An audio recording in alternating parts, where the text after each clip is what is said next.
अस्सलाम वालेकुम। मैं हूं फ़हीम खान और नेशनल सेविंग की अपडेट, प्राइवेट बैंकों की अपडेट के साथ आप लोग की खिदमत में हाजिर हूं।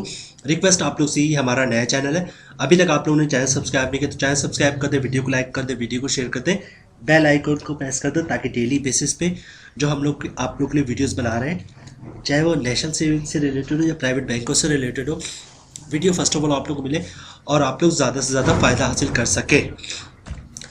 आज की जो हमारी वीडियो है वो आप लोगों के बहुत सारे सवाल इससे इकट्ठे हो गए थे। ठीक है, बहुत से के मैंने कमेंट्स के जवाब दे दिए थे, बहुत से के लिए ज़रूरी था। बहुत सारे कमेंट्स के लिए वीडियो बनाना बहुत ज़रूरी होता है। ठीक है, इसमें एक दो कमेंट्स और ऐड हो गए, तो जब चलते टाइम जाए बगैर किए बगैर आप लोग सवाल की तरफ। अच्छा, पहला सवाल है जो आई थिंक अभी आया दो एक घंटे पहले, एचबीएल का कौन सा अकाउंट बेस्ट है सेविंग में, डेली मुनाफा या महाना आमदन? Please reply. ठीक है, तो एचबीएल का जो सबसे कामयाब अकाउंट है आपने मेंशन भी कर दिया है, डेली मुनाफा या महाना आमदन। तो डेली मुनाफा और महाना आमदन में लोग ज़्यादा इन्वेस्ट करते हैं। ठीक है, तो महाना आमदन ये ज़्यादा अच्छा है एज़ कम्पेयर टू डेली मुनाफा। ठीक है, दोनों ही अच्छा, डेली मुनाफा भी बहुत अच्छा है, लेकिन जो सबसे ज़्यादा कामयाब है वो महाना मुनाफा। चलते हैं नेक्स्ट क्वेश्चन की तरफ। अच्छा जनाब, अच्छा ये सवाल है, can you please tell me how much I get profit 1.1 million, यानी कि मुझे कितना प्रॉफिट मिलेगा 11 लाख रुपए में। ठीक है, बाउट इन 2015 में मैंने लिया, and 30% tax will deduct on that, I did not cash them yet, waiting for your reply. अच्छा, सबसे पहली बात है कि आपने कमेंट्स किया हमारे बहबूद सेविंग सर्टिफिकेट पे। ठीक है, तो मतलब आपके पास जो सर्टिफिकेट है वो बहबूद सेविंग सर्टिफिकेट है। आपके दूसरे सवाल का जवाब मैं पहले दे दूं कि इस पे 30% टैक्स कटेगा, तो कटने के बाद कितनी अमाउंट मुझे प्रॉफिट मिलेगा? बहबूद सेविंग सर्टिफिकेट पे कोई टैक्स नहीं है, तो टैक्स तो नहीं कटेगा, बात खत्म हो गई। पहले सवाल की तरफ आते हैं। पहले सवाल आपने पूछा है कि मुझे 11 लाख पे कितना प्रॉफिट मिलेगा, वो कैलकुलेट करके बताएं। मैंने 2015 से जो है वो प्रॉफिट नहीं लिया। देखिए, अगर आपके पास आपने बहबूद सेविंग सर्टिफिकेट लिया और 2015 में लिया, तो मतलब 5 3 8 साल आपको कुछ भी नहीं मिलेगा। मैंने एक वीडियो में आप लोगों को कंफर्म किया था कि बहबूद सेविंग सर्टिफिकेट का मुनाफा आप 1 साल से पहले आपने लाजमी निकालना है। ठीक है, क्योंकि जब बहबूद के प्रॉफिट को 1 साल हो जाता है तो वो प्रॉफिट जो है वो मिनिस्ट्री डिवीज़न को चला जाता है। ठीक है, और बहबूद को जब 6 साल तक कोई पूछने नहीं आता, यानी कि ना प्रॉफिट निकालना है ना उसको कुछ चेंजेस कर रहा है, तो बहबूद का सारा पैसा, फॉर एग्जाम्पल कि आपने 11 लाख रुपए लिया था, तो 11 लाख का जो प्रॉफिट बना 8 साल में और 11 लाख रुपए, ये सारा मिनिस्ट्री डिवीजन को फॉरवर्ड हो चुका होगा। फर्स्ट ऑफ ऑल आप कोऑर्डिनेट करें उस ब्रांच से जहां से आपने बहबूद सेविंग सर्टिफिकेट लिया है कि इनका क्या प्रोसेस है, किस तरह मुझे मेरे प्रिंसिपल अमाउंट 11 लाख रुपए और उसका जो प्रॉफिट है वो मिल सके।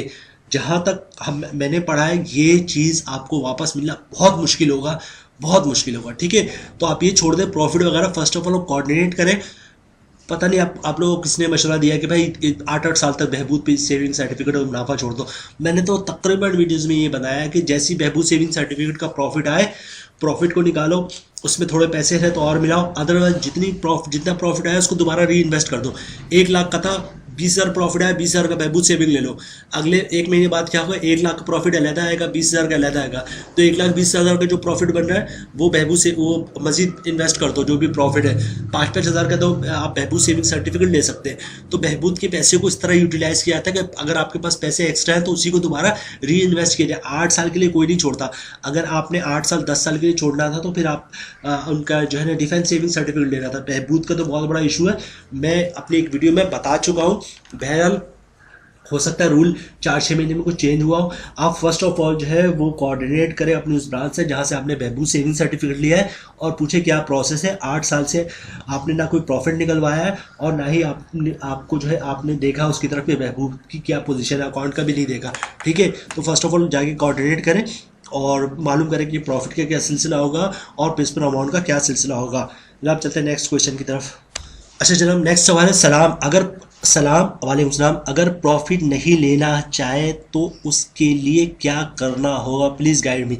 अच्छा, ये प्रीमियम प्राइस बॉन्ड 8 करोड़ के मुनाफा, मतलब प्रीमियम प्राइस बॉन्ड जो 25,000 या 40,000 का लेते हैं, उसके बारे में पूछ रहे हैं कि अगर उस पर जो प्रॉफिट मिलता है, जो 3 महीने 6 महीने या साल पे जो भी मिलता है, उस पर जो प्रॉफिट मिलेगा अगर वो ना लेना चाहे तो देखें, प्रीमियम प्राइस बॉन्ड का सिलसिला ये है कि आपने अकाउंट खुलवाना पड़ता है।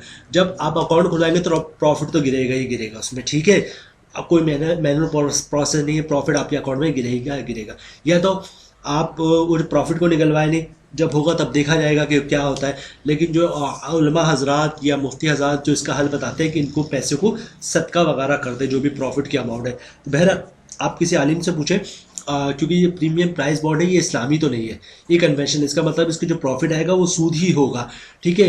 तो जो आप नॉर्मल अल्फाज में कहते हैं, इन पैसों को अगर आप प्रॉफिट नहीं ले जाते, प्रॉफिट के अमाउंट को सदका करना होता है। लेकिन फिर भी आप किसी आलिम या मुफ्ती से सजेशन ले लें, क्योंकि सेविंग अकाउंट के बारे में बोलते हैं कि सेविंग अकाउंट में अगर प्रॉफिट आ रहा था उसको आप सदका कर दें, ठीक है। नेक्स्ट क्वेश्चन की तरफ है। नेक्स्ट सवाल है, माइक्रो फाइनेंस में खुशहाली बेहतर है? माइक्रो फाइनेंस में तो हम सबसे पहले यू माइक्रो फाइनेंस रिकमेंड करते थे, लेकिन जब से उनके लिए सोशल मीडिया पे और पूरे पाकिस्तान में शोर मचा है कि वो डिफ़ॉल्ट होने वाला है, ये है वो है, अल्लाह नोज़ बेटर क्या है, लेकिन कुछ तो कहानी थी। तभी उन्होंने इमीडिएटली बेसिस पे अपने प्रेसिडेंट और सीईओ को फारिग किया और नया सीईओ प्रेसिडेंट लेकर आए। तो आपका यू माइक्रो फाइनेंस बैंक और खुशहाली माइक्रो फाइनेंस बैंक तकरीबन 19-20 चल रहा था, लेकिन इस वाक़े के बाद खुशहाली माइक्रो फाइनेंस ऊपर आ गया। आप सही कह रहे हैं, हम आपके साथ हैं कि माइक्रो फाइनेंस में खुशहाली बेहतर है, ठीक है। हम भी एग्री करते हैं, क्योंकि अभी आजकल यू माइक्रो फाइनेंस बहुत बदनाम हुआ है। आगे चल के हो सकता है पहले यू माइक्रो फाइनेंस नंबर 1 था, हो सकता है दोबारा अपने नंबर 1 पोजीशन पे वापस आ जाए, लेकिन इस वक्त तो खुशहाली माइक्रो फाइनेंस बैंक बेहतर है। अच्छा, उसके बाद ये हम इनको कह रहे हैं, don't go near Askari bank, it has the worst customer service, bad HR and सिफारिशी कल्चर। देखिए, एक ब्रांच की वजह से, ये ब्रांच के स्टाफ की वजह से आप पूरे अस्करी बैंक को बदनाम नहीं कर सकते, ठीक है। अस्करी बैंक बहुत कामयाब है। अगर उस किसी ब्रांच में ऐसा कोई नाखुशगवार वाक़या पेश आ गया है तो आप किसी दूसरी ब्रांच चले जाए। पूरे अस्करी बैंक को मैं या आप इस तरह क्रिटिसाइज नहीं कर सकते, बहुत बड़ा बैंक है, बहुत कामयाब बैंक है। अच्छा जनाब, नेक्स्ट क्वेश्चन है, ये बता दें कि अगर 5 लाख की रकम एक साथ क्रॉस चेक की सूरत में मीज़ान बैंक से एचबीएल में डालें तो क्या टैक्स कटेगा या नहीं? टैक्स नहीं कटेगा। आप फाइलर हो या नॉन फाइलर हो, अगर आप क्रॉस चेक से ट्रांजेक्शन करते हैं या करती हैं, आपका चेक नहीं कटेगा, वो टैक्स नहीं कटेगा, ठीक है। टैक्स से मुराद आप विथहोल्डिंग टैक्स की बात करिए। विथहोल्डिंग टैक्स क्रॉस चेक पे इस वक्त नहीं है, ठीक है। इससे पहले जो विथहोल्डिंग टैक्स लगा था उस वक्त कटता था। अभी विथहोल्डिंग टैक्स जो है वो सिर्फ कैश विड्रॉल पे है, वो भी जो नॉन फाइलर उस पर लगेगा। तो आपके सवाल का जवाब ये है कि विथहोल्डिंग टैक्स नहीं कटेगा। अच्छा, दूसरा सवाल है, और अकाउंट कितने दिनों में ओपन हो जाता है अकाउंट एप्लीकेशन देने के बाद? अकाउंट तो अब जो 1 से 2 दिन 3 दिन में हार्डली ओपन हो जाता है। 2-3 दिन में चेकबुक भी आ जाता है, एटीएम भी आ जाता है। तो 1 से 3 या 4 वर्किंग डे आप रखें, आपका अकाउंट ओपन हो जाएगा, चाहे वो मिज़ान बैंक हो या एचबीएल हो। और बाज़ अकाउंट तो एक सेम डे में भी अकाउंट ओपन हो जाता है, ठीक है। नेक्स्ट क्वेश्चन की तरफ चलते हैं। अच्छा, is Allied bank runs on sharia compliance? 100% नहीं है। अलाइट बैंक इस्लामिक भी है और कन्वेंशनल भी है। 100% ना इस्लामिक है, ना 100% कन्वेंशनल। मतलब ये है कि इनकी कुछ ब्रांचेस इस्लामिक है, कुछ कन्वेंशनल है। आपको इस्लामिक में जाना है तो इस्लामिक में चले जाए, कन्वेंशनल में जाना है तो कन्वेंशनल में चले जाए। वो दोनों हैं इनके पास, ठीक है। यानी कि ये शरिया कंप्लायंस भी है और कन्वेंशनल भी है, ठीक है। जैसे एचबीएल है, एचबीएल इस्लामिक भी मिल जाएगा आपको, एचबीएल कन्वेंशनल भी मिल जाएगा। नेक्स्ट क्वेश्चन की तरफ चलते हैं। अच्छा, नेक्स्ट क्वेश्चन बड़ा इंटरेस्टिंग, क्या पूछ रही है, ये कह रहे हैं, sir profit rate at each year, profit of each year will be calculated as per rate indicated each year, then to be added from 1 year to 10 year, and then not last year profit will be applied on each year, not accumulate profit, ठीक है। in my view please revise NBP side not 38% each year। देखिए, NBP का जो है आप बात कर रहे हैं, एनबीपी प्लस टीडीसी अकाउंट, जिसका प्रॉफिट रेट कुछ महीनों पहले 38% था, अभी आई थिंक 36% हो गया, ठीक है। तो ये होता ही ऐसा है कि 38% आपको 10 साल बाद प्रॉफिट मिल रहा है। लेकिन जब आप कैलकुलेशन करेंगे ना 10 साल के बाद जब प्रॉफिट निकालेंगे, तो जब कैलकुलेशन में आएंगे हर महीना मुझे कितना प्रॉफिट मिला, तो हर महीने आपको 38% के हिसाब से मिलेगा 10 साल बाद। यानी कि हर महीने 10 साल बाद जो आपको प्रॉफिट मिलेगा उसको कैलकुलेशन बनाएंगे 10 महीने में किस हिसाब से मिला, तो 10 साल बाद जो प्रॉफिट मिलेगा उसके कैलकुलेशन बनना होगा 38%। आप चाहेंगे कि 2 महीने के लिए रख दो 38% प्रॉफिट मिल जाए, तो ऐसा नहीं होता, ठीक है। वो करते ही क्या है, एनबीपी हो या कोई दूसरा बैंक हो, वो आपके पैसे को इन्वेस्ट करते हैं, आपको जो प्रॉफिट देना होता है आपको नहीं देते, उसको दोबारा री इन्वेस्ट कर देते हैं। फिर अगले महीने जो प्रॉफिट आता है आपकी प्रिंसिपल अमाउंट का और प्रॉफिट जो इन्वेस्ट किया था उस पर जो प्रॉफिट आता है वो सारी अमाउंट को भी री इन्वेस्ट कर देते हैं। इसी तरह पूरा 10 साल तक आपके पैसे को यानी कि आपके प्रिंसिपल अमाउंट को और आपके जो भी प्रॉफिट है उनको री इन्वेस्ट करते जाते हैं, उससे उनको बहुत ज़्यादा प्रॉफिट होता है। उसके बाद जो है आपको 38% वो प्रॉफिट देते हैं, ठीक है, हर महीने के हिसाब से। तो आपके पैसे को भी आपके प्रॉफिट को भी री इन्वेस्ट करते जाते हैं 10 साल तक, तब जाके आपको प्रॉफिट 38% मिल रहा होता है, ठीक है। ऐसा नहीं होगा कि 2-4 महीने के लिए कोई रखवाए और उसको 38% का प्रॉफिट मिल जाए। चलते हैं नेक्स्ट क्वेश्चन की तरफ। अच्छा, ये सवाल जो यू माइक्रो फाइनेंस बैंक से रिलेटेड है। कोई लाइबा बेबी है, आई डोंट नो क्या नाम है इनका। इस पे इन्होंने सवाल किया, इतना रेट दे रहा है, कहीं खतरे वाली बात तो नहीं है? यू माइक्रो फाइनेंस बैंक के हवाले से ये सवाल है।